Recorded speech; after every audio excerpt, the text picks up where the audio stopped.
Guys welcome back to my channel. This is Shivani's blog. तो अभी का टाइम में कुछ भी एडवाइस या कोई भी कुछ भी पढ़ रहा है, आपको इस चीज़ पे फोकस नहीं करके सिर्फ और सिर्फ अपने मौके मार्क उसमें जो कमी है उसी पर पढ़ना है। तो अभी मैं उसी को दिखा रही हूँ। मैं अपना मॉक का नंबर आपको शेयर कर रही हूँ। आप भी अपने मौके मार्क मुझे शेयर कीजिएगा, कितने करेक्ट हो रहे हैं, कितने इनकरेक्ट हो रहे हैं, वो मॉक कैसा था, हार्ड था, क्या था, मतलब आप मुझे कमेंट सेक्शन में बताइएगा। तो अभी मैंने मॉक SBI PO का वो जो सिलेक्शन वाला जो मॉक आया है, मैं उसी को लगा रही हूँ। मैंने शिफ्ट 1 भी लगा रखा है, शिफ्ट 3 रखा है। तो मैं आज आपको दिखाती हूँ शिफ्ट 3 वाला मॉक, जिसका कि लेवल इसमें दिया हुआ था इजी टू मॉडरेट और मॉडरेट था भी। इंग्लिश इजी था, मेरे अटेम्प्ट्स अच्छे रहे थे, कॉन्ट्स में अच्छे रहते, रीजनिंग में मेरे थोड़े से गड़बड़ अटेम्प्ट हुए थे। मेरे मार्क 42.75 बने थे, जो कि बहुत कम है देखा जाए, बट मॉक थोड़े एग्ज़ाम से हार्ड होते हैं। इसको मैंने सोचा अच्छा कोई बात नहीं, मॉक में 42.75 तो आ रहा है, तो कम तो है ये मार्क्स, मैं मानती हूँ। देख करेक्ट में ना इंग्लिश में ज़्यादा इनकरेक्ट हो रहा है, पता नहीं क्यों। करेक्ट इंग्लिश में इनकरेक्ट, मतलब करेक्ट नहीं, इनकरेक्ट कहना चाह रही हूँ, इनकरेक्ट इतना हो रहा है।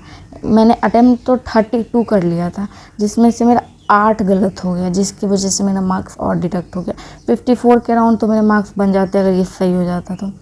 क्वांट में मैंने 11 अटेम्प्ट किया था। क्वांट में जो DI था वो बहुत ज़्यादा ही लेंदी था, मतलब इतना कैलकुलेटिव था कि मेरे सिर्फ और सिर्फ 11 अटेम्प्ट हुए थे।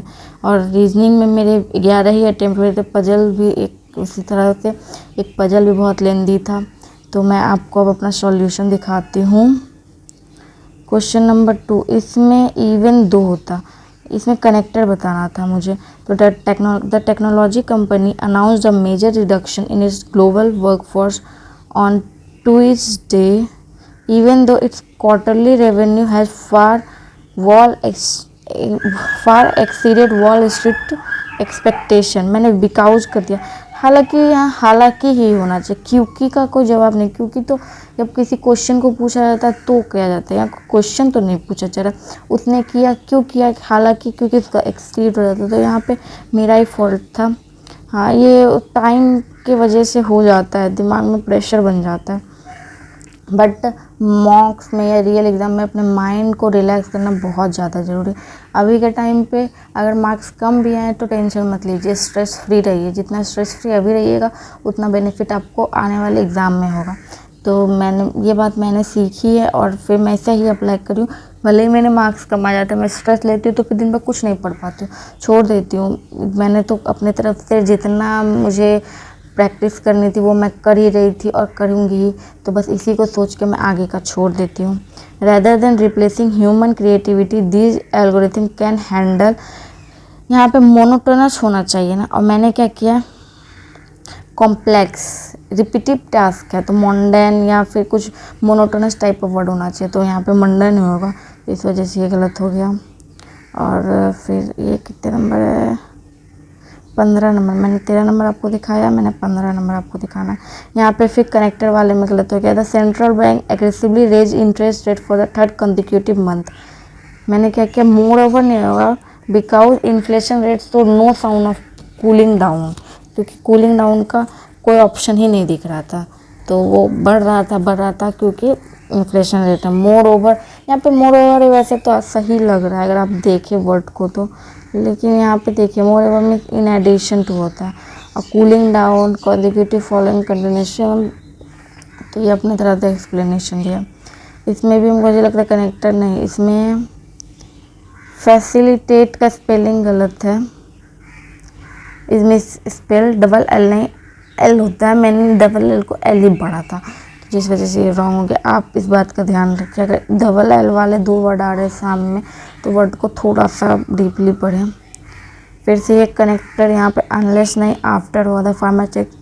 Pharmaceutical company successfully completed all 3 phase of clinical trial after the new vaccine was finally, ये होगा अनलेस नहीं होगा, यहाँ पे ये होगा। अब इसका आंसर यहाँ पे देख सकते हैं, अगर आपको थोड़ा सा भी कंफ्यूजन हो रहा है तो ये वाला हो गया 27 नंबर। इसमें अच्छा मैंने वर्ड को मिटिगेटिंग का सिनोनिम करना था, मीटिंग यहाँ पर मैंने क्या कहती है एंटोनिम का सोच लिया, तो एंटोनिम क्या होगा, प्रोवोक होगा, लेकिन यहाँ पे सिनोनिम पूछा तो एलिवेट होगा, तो यहाँ पे ये हो गया। और ये तो मेरा नोन था कि इसमें गलती हो गई, क्योंकि मैं तो समझ ही नहीं पा रही थी कि मैं क्या मारूँ, क्योंकि मुझे बीइंग अ वोलेटाइल मार्केट ये भी है, लेकिन फिर इसमें मुझे लग रहा था कोई एरर ही नहीं है, लेकिन इसके अकॉर्डिंग कोई एरर निकल गया, मॉडिफायर का निकला।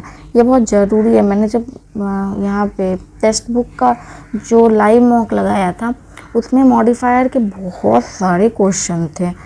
डैंगलिंग मॉडिफायर को समझना बहुत ज़रूरी है। मैं अब मॉडिफायर के टॉपिक को मैंने अभी सोच लिया है कि आज मैं मॉडिफायर के टॉपिक को ही पढ़ूंगी।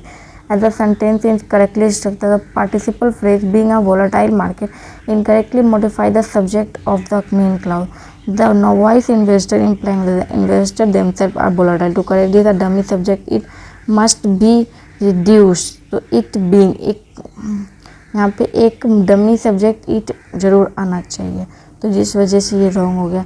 मैं आपको बता रही हूँ ना, मैंने जब टेक्स्ट बुक का जो लाइव मॉक दिया था तो मॉडिफायर के मुझे 4 क्वेश्चन मिले थे। जब मैंने उसका सॉल्यूशन देखा तो सारे मॉडिफायर के ही थे, तब मुझे पता चला अच्छा ये मॉडिफायर के क्वेश्चन है।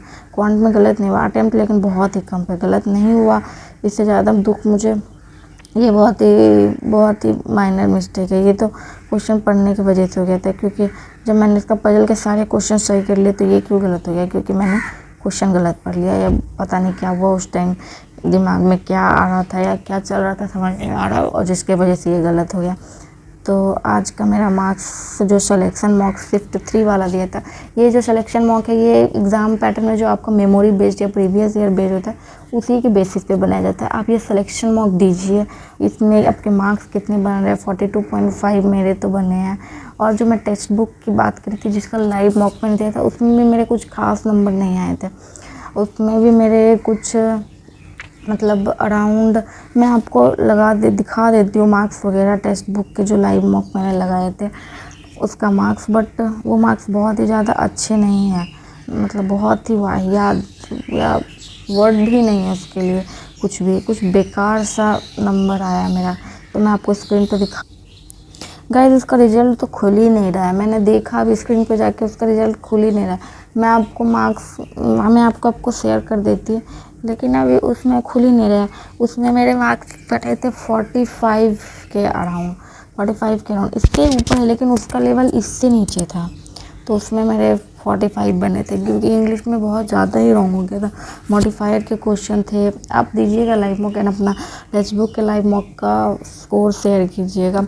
और शायद मैंने एक पजल जब मैं कर रही थी उसमें, हाँ एक पजल था जो कि इजी लग रहा था, और उसमें था ना कि एक सर्कल बेस्ड पजल था जिसमें कि D C third to the right of A, और सारे इन सेंटर की तरफ देख रहे थे। पजल बहुत इजी था, लेकिन उसमें मतलब मुझे थोड़ा सा ज़्यादा टाइम लग गया था उस वाले पजल में, और इसकी वजह से मेरे अटेम्प्ट फिर से गिर गए थे। मतलब ऐसा हर बार ही हो रहा है, तो मुझे भी डर है, बट मैं स्ट्रेस फ्री रहती हूँ। अगर होना होगा तो वैसे भी होगा, गाइस नहीं होना होगा तो नहीं भी होगा।